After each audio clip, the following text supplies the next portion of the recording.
అంటే విచారణ జరుగుతుంది కదా. See the investigation is going on, let it go. The investigation should happen in a more transparent way. And anyway, Honorable KCR Garu was the Chief Minister for last 10 years, so they might have called him and he will answer for it, whatever they have called. So I have nothing to do with it. I am like you, waiting for the result. I am hoping that this entire phone tapping thing will be concluded somewhere or the other, instead of just dragging it. నేనేమంటున్నా brother, మన ఏం జరిగిందో నాకు తెలియదు. చట్టానికి ఎవరు కూడా అతీతులు కాదనడానికి మాత్రం మనము ఆలోచన చేసుకోవాలి. సేమ్ థింగ్ నిన్న కేసీఆర్ గారిని ఫోన్ ట్యాపింగ్ పిలిచిన తర్వాత కూడా మళ్ళా వర్కింగ్ ప్రెసిడెంట్ కేటీఆర్ గారు మాట్లాడుతూ అనేకమైన అంశాలు చెప్పారు. విచారణకు పిలవడం నేరము ఘోరము అన్నట్టుగా మాట్లాడినారు. నేనేమంటున్నా, ప్రజా జీవితంలో ఉన్నప్పుడు అనేకమైన అంశాలు ఉంటే వాటి కాన్సిక్వెన్సెస్ ఫేస్ చేయాల్సి వస్తుంది.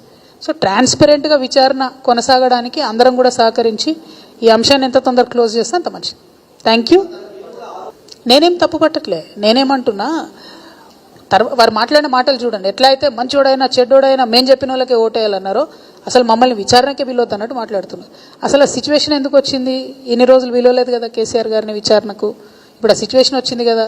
ఆ సిచ్యువేషన్ ఎందుకు వచ్చిందో ఇప్పటికన్నా అంతర్గతంగా వాళ్ళు పరిశీలన చేసుకోవాలి. ఒకటి.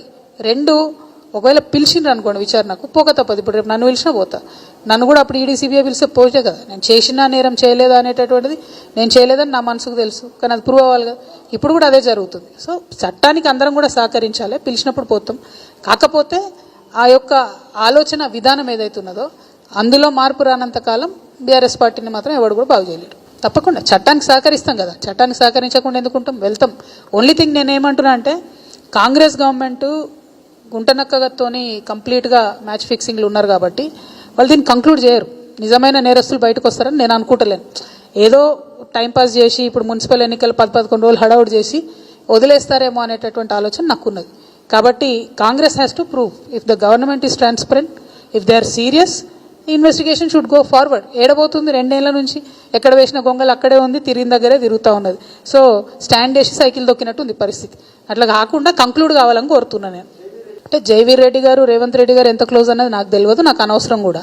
పాయింట్ ఏంటంటే, వారు బాధ్యత కలిగినటువంటి ఎమ్మెల్యేగా ఉన్నారు కాబట్టి వారి కంపెనీ నుండి 5,600 crores ఇన్వెస్ట్మెంట్ ప్లెడ్జ్ చేసిండ్రు ఇలా.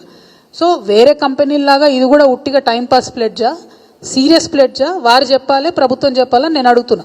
మిగతా కంపెనీస్ మేము చెప్పినటువంటి ఇప్పుడు చూపించినటువంటి కొన్ని అయితే వెబ్సైట్ లేని కంపెనీలు కూడా 5,000 కోట్లని ప్లెడ్జ్ చేశారు. 10 లక్షలు పేడప్ క్యాపిటల్ ఉన్న వాళ్ళు కూడా 3,000 కోట్లు అని చెప్పి ప్లెడ్జ్ చేయడం జరిగింది. సో నేను అందుకని అంటున్నా, అంటే చెప్తే